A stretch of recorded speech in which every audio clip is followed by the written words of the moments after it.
السلام علیکم ورحمۃ اللہ وبرکاتہ۔ ناظرین، امید کرتا ہوں آپ سب خیریت آفیت کے ساتھ ہوگے۔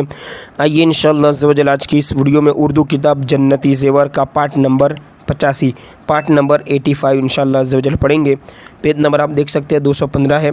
اور بہت ہی اہم اب بیان چل رہا ہے۔ اس سے پہلے نماز کے شرائط ہم پڑھ چکے۔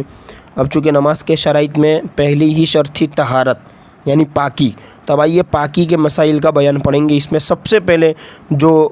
مطلب کہ بنیادی بیزک جو پاکی ہونی چاہیے وہ ہے وضو کا طریقہ، ٹھیک ہے، چونکہ بغیر وضو کے نہ نماز صحیح ہے نہ قرآن کو چھو سکتے ہیں، تو وضو کا بھی مکمل طریقہ ہم پڑھ لیتے ہیں، اس کو سمجھنے کی بھی کوشش کرتے ہیں۔ دیکھیں، وضو کرنے والے کو چاہیے کہ اپنے دل میں وضو کا پکا ارادہ کر کے قبلے کی طرف منہ کر کے کسی اونچی جگہ بیٹھے اور بسم اللہ الرحمن الرحیم پڑھ کر پہلے دونوں ہاتھ 3 مرتبہ گھٹوں تک دھوئیں،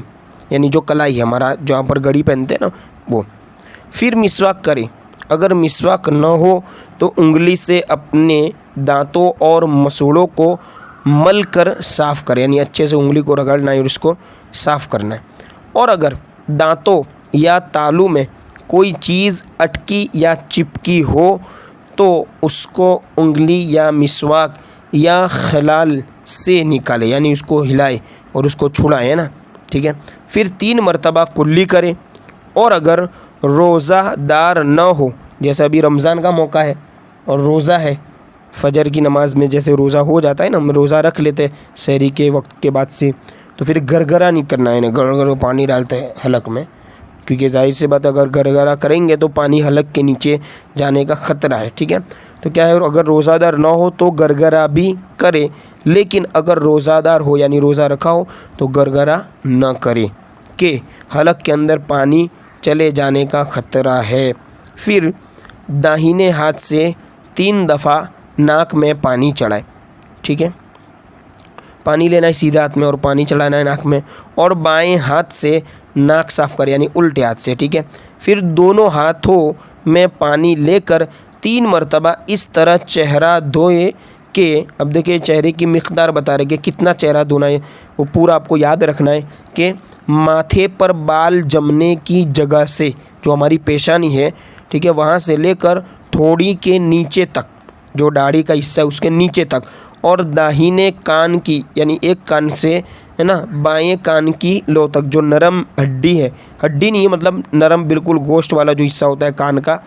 تو وہاں تک، ٹھیک ہے۔ یہ ہو گیا چاروں طرف کی مقدار بیان کر دی نا، اوپر بال جمنے سے نیچے تھوڑی تک اور ایک کان سے دوسرے کان کی لو تک، سب جگہ پانی بہہ جائے اور کہیں ذرا بھی پانی بہنے سے نہ رہ جائے،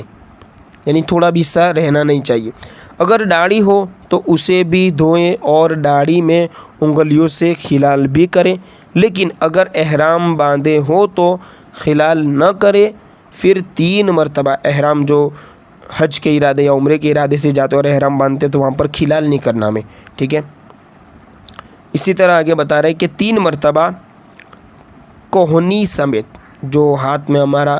جو ایک حصہ ہے کوہنی ہے نا، تو کوہنی سمیت یعنی کوہنی سے کچھ اوپر داہنا ہاتھ دھوئے، پھر اسی طرح 3 مرتبہ بایاں یعنی الٹا ہاتھ دھوئے۔ اگر انگلی میں تنگ انگوٹھی یعنی بالکل سخت یعنی یوں کہہ لیجیے فیٹ انگوٹھی یا پھر چھلا ہو، یا کلائیوں میں تنگ چوڑیاں ہو یعنی عورتوں کے لیے، تو ان سبوں کو یعنی ان تمام کو، یعنی انگوٹھی ہو تو اسے، چوڑیاں ہو تو اسے